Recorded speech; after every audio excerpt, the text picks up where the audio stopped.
I'm going to be talking to three amazing people who set out to sea 7 years ago and, well, haven't really turned back. I'm joined by Karen. Karen, lovely to meet you.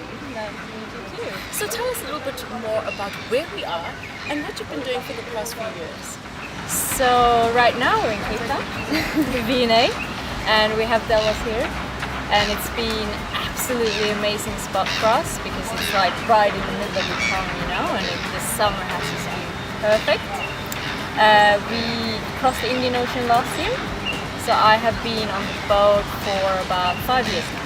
It was a pretty interesting path how I got here. I was basically doing what you'd expect to be doing in your life at my point in life. You know, I graduated from high school and I had gone to university and I had my degree, and then I went to work for a software company and I bought a house and all that stuff, and it just was not fulfilling for me. I felt like there was something really missing from my life.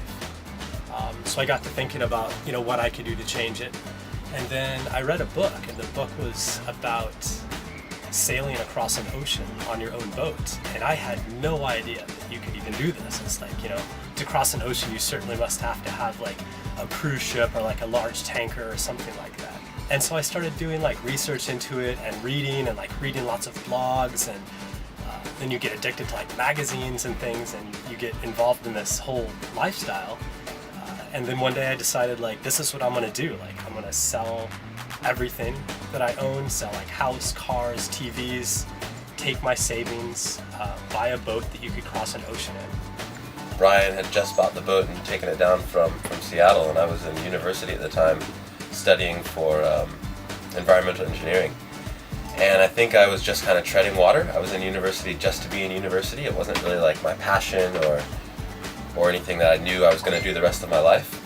And and then Brian was like, man, I'm going to sail this boat around the world, and I want you to join from Mexico to the Marquesas to kind of help me take the boat there. And the trip will last 3 weeks, and it'll fit in time with when you're between semesters of university. And then I was supposed to fly back from Tahiti and finish school. And that was like 6 years ago, so or 7 years ago. I'm from Sweden, and I was studying in Melbourne, so the boat was in New Zealand. I was there on a little kind of holiday, I guess. Yeah. And yeah, Brian asked if I wanted to go sailing for the weekend. That was it. So the weekend and 5 years later, you're still here. This is very true. And during that time, we were like writing blogs and things and taking photos to document the journey. But when we left Australia, we decided, like, you know, I bet you this would be pretty interesting to document on video. Like, I think people would really like that. And so we bought a little like camcorder, a little Canon camcorder, and we thought that it would be cool to make some videos about it, and then to share those with like our friends and our family, because they were following along on the blog. And so we started doing that, and it turned out that people really enjoyed that sort of thing. It was kind of just like not contrived or not scripted. We were just literally filming what we were doing. And yeah, we always have friends and family joining us on the trip, and we decided to do something a little bit different and kind of involve everyone around the world that watches the videos. So we did a little crew competition where we had everybody that follows us send in a 60-second video of why they should be crew on our boat. And the response was just, it was so amazing. It was humbling, it was exciting, it was just, we sat down and we watched them over the period of about 4 nights, and just hundreds of people from all over the world.